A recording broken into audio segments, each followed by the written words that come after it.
మెలికల ముగ్గులు వేసేటప్పుడు మాత్రం మనకు ఒక ఇంటర్నల్ జీపీఎస్ అయితే ఉండాలి. Take the first left, then a sharp right and then go around the dot. ఇలా ఇన్స్ట్రక్షన్స్ ఇస్తూ ఉంటే తప్ప నేను ఈ ముగ్గు అయితే వేయలేను. అలాంటప్పుడు నువ్వెందుకు మెలికల ముగ్గు సెలెక్ట్ చేసుకున్నావు అని మీరు నన్ను అడగచ్చు. That's a good question.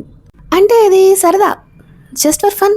మెలికల ముగ్గు ఎంత ఎస్థెటిక్గా ఉన్నా, ఎంత ఫ్లోయిగా ఉన్నా, ఈ మెలికలు తిప్పేటప్పటికి మాత్రం నా బ్రెయిన్ కూడా మెలికలు తిరిగిపోయింది. అసలు ఈ డిజైన్ ఎక్కడ స్టార్ట్ అయింది, ఎక్కడ ఎండ్ అయింది అని మాత్రం నన్ను అడగద్దు. నా చేతికి కూడా తెలీదు. నేను అనుకున్న ముగ్గు ఒకటి, ఇక్కడ వచ్చిన ముగ్గు ఒకటి. బట్ మెలికలైతే ఉన్నాయి కదా, అది చాలు. ఈ లైన్స్ అన్నీ కలిసి ఒకటే దగ్గర ట్రాఫిక్ జామ్ అవ్వకుండా కాపాడుకునే బాధ్యత మాత్రం నాది. విడి ముగ్గుల మీద పెట్టే కాన్సన్ట్రేషన్ కన్నా మెలికల ముగ్గు మీద పెట్టే కాన్సన్ట్రేషనే పీక్లో ఉంటుంది. ఇది మాత్రం ఒక మెంటల్ స్టామినా టెస్టే. So how is my navigation skill? మీలో ఎంతమంది మధ్యలోనే రూట్ మర్చిపోతారు?